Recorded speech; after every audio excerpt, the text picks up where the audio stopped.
प्रिय बच्चों, हम लोग विभक्ति नाम प्रयोगा नामक पाठ मंजरी की अनिवार्य संस्कृत में पढ़ रहे हैं। पृष्ठ संख्या 125 खोल लीजिए।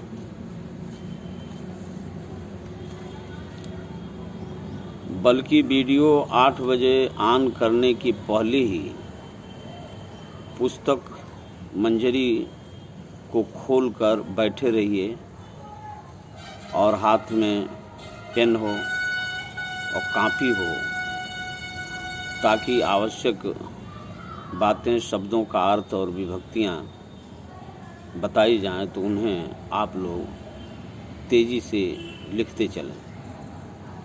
सबसे पहले मैं कक्षा 8 के बच्चों को कुछ आवश्यक सूचनाएं दे रहा हूं।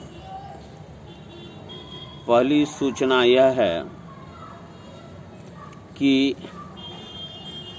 आप लोगों ने अपने माता पिता का अकाउंट नंबर, IFSC कोड यहाँ लिखवाया और MDM के कन्वर्जन कास्ट का पैसा आप लोगों के खाते में पहुंच गया। किंतु कक्षा 8 के 21-22 बच्चे ऐसे हैं जो कन्वर्जन कास्ट लेने के लिए, MDM का पैसा लेने के लिए अकाउंट नंबर वह तो लिखा गए थे, उनके खाते में पैसा भी पहुंच गया, लेकिन उन्होंने राशन की पर्ची जो कक्षाध्यापक द्वारा मिल रही है उसे लेने के लिए नहीं आए। इस वीडियो के माध्यम से मैं कक्षा 8 के उन सभी बच्चों को जिन्होंने राशन पर्ची नहीं ली है उनको संदेश देता हूं कि वे कल परसों में आकर के अपनी राशन पर्ची ले जाएं। जो लोग एक बार ले चुके हैं उन्हें दोबारा राशन नहीं मिलेगा। जो नहीं ले गए हैं लेकिन कन्वर्जन कास्ट MDM का पैसा ले चुके हैं, वे आ कर के 7 किलो 600 ग्राम चावल और 3 किलो 800 ग्राम गेहूँ भी राशन पर्ची ले कर के कोटे की दुकान से उसे ले लें, प्राप्त कर लें। यह पहली सूचना हो गई। दूसरी सूचना है कि WhatsApp पर प्रधानाचार्य जी की आज्ञा से एक आदेश गया है कि आप लोगों को 6, 7, 8 तीनों कक्षाओं को 2 निबंध लिखने हैं। एक सड़क सुरक्षा पर, इस पर बाल भारती इत्यादि किताबों में लेख लिखे होंगे, उनका पहले अध्ययन कीजिए कि सड़क पर कैसे चला जाता है, दाएं बाएं मुड़ने के लिए क्या संकेत देने होते हैं, और साइकिल या गाड़ी मोड़ने के पहले दाएं बाएं देख लेना कितना आवश्यक है, नहीं तो दुर्घटना हो सकती है। सड़क सुरक्षा पर एक निबंध लिखना है। यह कक्षा 8 की सालाना परीक्षा में भी ये निबंध पूछा जाता है, अक्सर इस बार भी पूछा जा सकता है। साथ ही एक दूसरा निबंध भी लिखना है। पहले निबंध का नाम यातायात सुरक्षा, सड़क यातायात सुरक्षा या सड़क सुरक्षा करके उसमें नाम लिखा हुआ है, लिखेंगे 2-2.5 पेज का। और दूसरा निबंध है संचारी रोगों पर नियंत्रण व सावधानियाँ। ये संचारी रोग संक्रामक रोग होता है, जैसे ये कोरोना भी एक संक्रामक रोग है, संचारी रोग है जो एक आदमी से दूसरे में फैल जाता है। एन्फेलाइटिस, मलेरिया, चेचक, ये सब संक्रामक रोग हैं। तो इनसे बचने के लिए क्या क्या सावधानियाँ अपनानी चाहिए? घर को साफ़ सुथरा रखना चाहिए, शरीर को साफ़ सुथरा रखना चाहिए, कपड़ों को साफ़ सुथरा रखना चाहिए, मुंह पर मास्क लगाए रखना चाहिए, सैनिटाइज़र का प्रयोग करना चाहिए। ये सब लिखते हुए संचारी रोग नियंत्रण और सावधानियां पर 2-2.5 पेज का एक दूसरा निबंध लिखें। ये भी परीक्षा में, सालाना परीक्षा में ये निबंध पूछा जा सकता है, कई बार पूछा गया है। इसके बारे में किताब में लिखा हुआ है। ये 2 निबंध लिख करके 8 अक्टूबर 2020 को, आज 6 है मंगलवार है, 7 को बुधवार, 8 को बृहस्पतिवार को व्हाट्सएप ग्रुप पर इसका फ़ोटो, जो निबंध लिखे हैं उसका फ़ोटो खींचकर व्हाट्सएप ग्रुप पर 8 तारीख को, 8 अक्टूबर को सेंड कर दें। इस पर जिला स्तरीय पुरस्कार भी मिलेगा। जो प्रथम श्रेणी आएगा उसको पुरस्कार भी मिल सकता है। अतः पूरा पढ़ाई करके ढंग से इन दोनों निबंधों को आज और कल में लिख डालिए और व्हाट्सएप पर डाल दीजिए। साथ ही जो लोग एमडीएम का पैसा ले चुके हैं लेकिन राशन की पर्ची नहीं ले गए हैं, वो राशन की पर्ची ले जाकर कोटा से राशन ले लें। हाँ, दोबारा नहीं मिलेगा। जो एक बार पा चुके हैं उन्हें दोबारा नहीं मिलेगा। जो अब तक नहीं पाए हैं उनको राशन की पर्ची मिलेगी। हमारे पास सभी बच्चों के नाम हैं जो पर्ची पा चुके हैं और जो पर्ची नहीं पाए हैं। जो लोग व्हाट्सएप वीडियो नहीं देख रहे हैं और तुम्हारे पास पड़ोस में हों तो उनके घर भी जाकर कह दो कि भाई यदि राशन की पर्ची नहीं लिए हो तो राशन की पर्ची ले लो और कोटे की दुकान से राशन जा कर के ले आओ। वो कॉलेज में आकर के मुझसे संपर्क कर। धन्यवाद। अब पृष्ठ संख्या 125, आशा करता हूँ कि मंजरी का 125 पृष्ठ संख्या खोल करके बैठे हो। हम लोग कल तीसरा श्लोक, जो तृतीया विभक्ति करण कारक में ये लिखा दिया था, तृतीया विभक्ति करण कारक से सहायता के अर्थ में, और अर्थ भी बता दिया था। अब चतुर्थी विभक्ति और प्रथमा विभक्ति दोनों का इसमें। प्रथमा विभक्ति कर्ता कारक में ने छिपा होता है, नहीं भी लगता है, और चतुर्थी विभक्ति जिसे संप्रदान कारक, आगे लिखिए चतुर्थी प्रथमा के बगल में दाहिनी तरफ लिख लीजिए पेंसिल से, चतुर्थी विभक्ति संप्रदान कारक और चिन्ह इसका है के लिए। इसके बाद पेन से शब्दों को अंडरलाइन करिए, रेखांकित करिए। दानाय, सुकृताय पर अंडरलाइन कीजिए और विनिश्चयाय पर अंडरलाइन कर लीजिए। परोपकाराय पर अंडरलाइन कर लीजिए।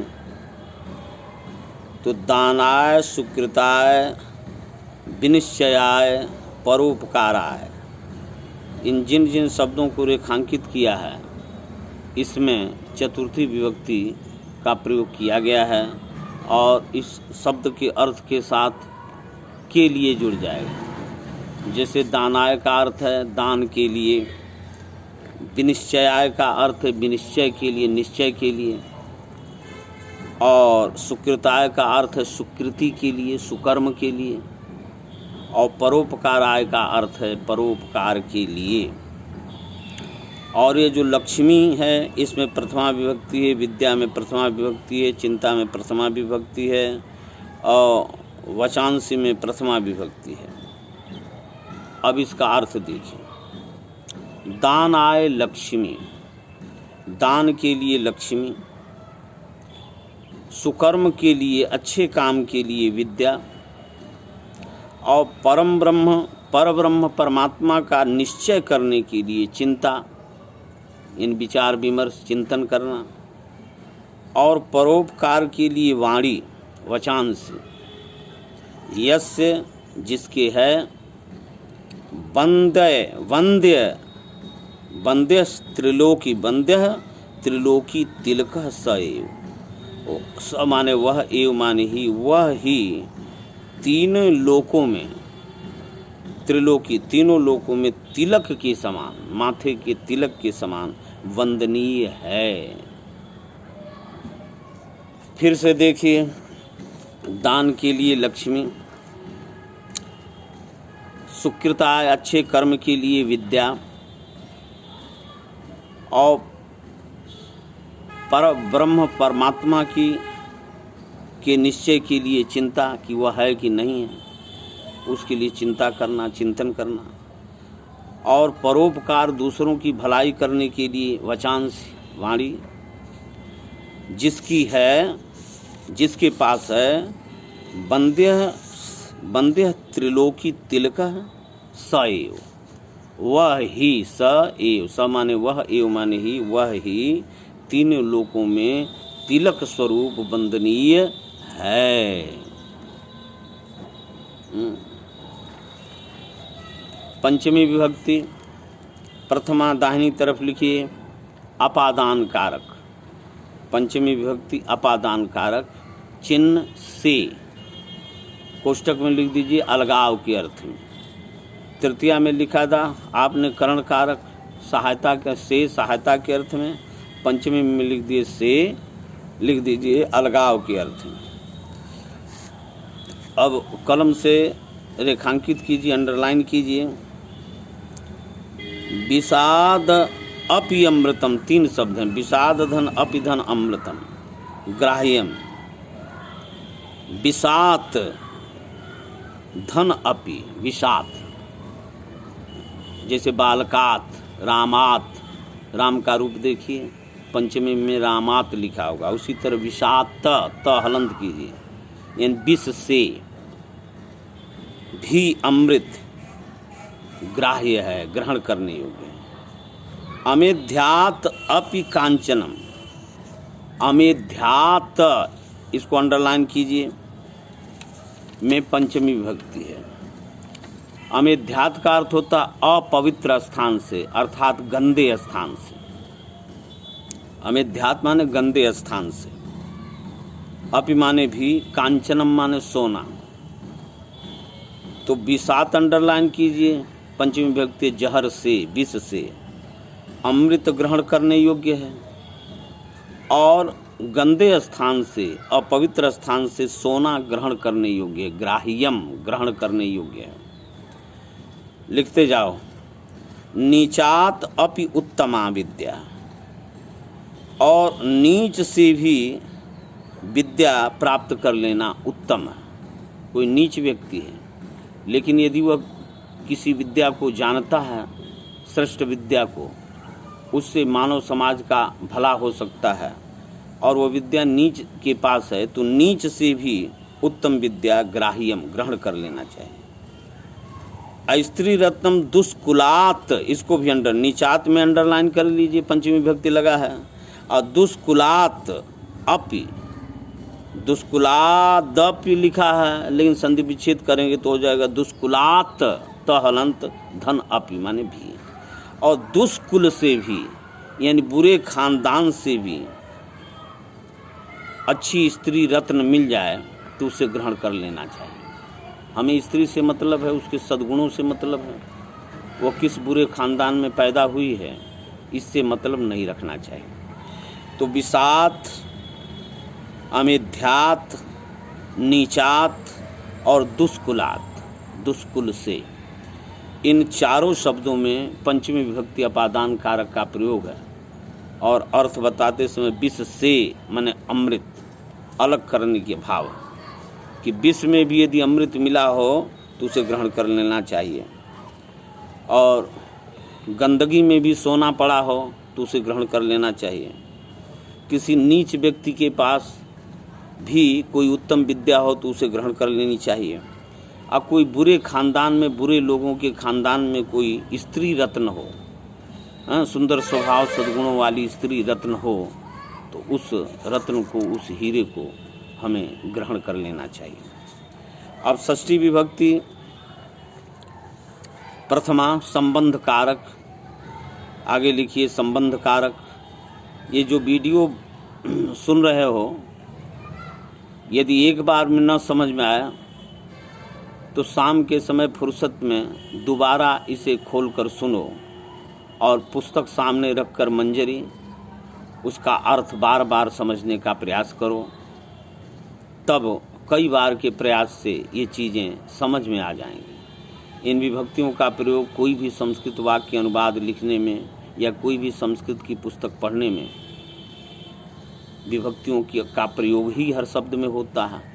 इससे तुम्हें सुविधा मिलेगी और आगे संस्कृत के अच्छे छात्र बनोगे।